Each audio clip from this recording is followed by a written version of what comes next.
Ambankan sampan lagi, Wak.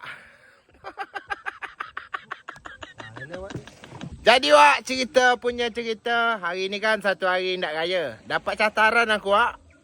Ngantar penumpang, Wak. Bukan dekat-dekat aku ni, Wak. Desa Bantayan ni, Wak. Ya, 2 jam jalan.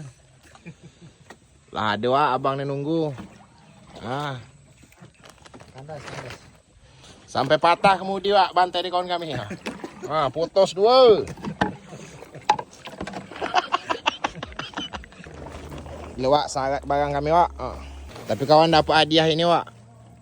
Nak buat ketupat malam nanti, Wak. Nimbai dulu, Wak.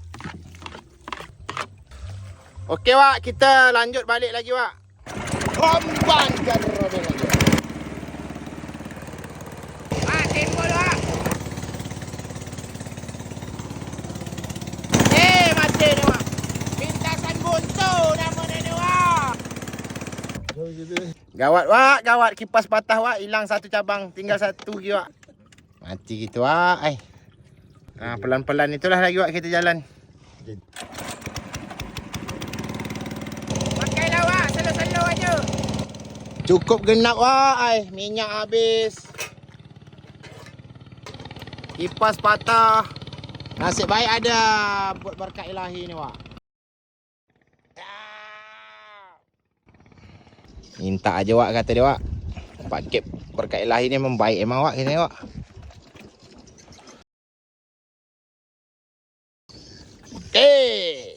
Terima kasih.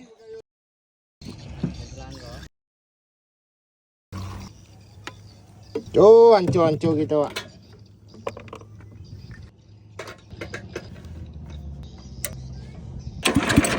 Tanda hidup pula. Kentut dulu, Wak.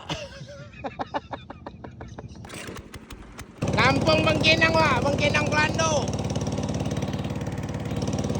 Langsung kita buat, Wak. Ketupat tadi, Pak Tekong bersama ayangnya, Wak.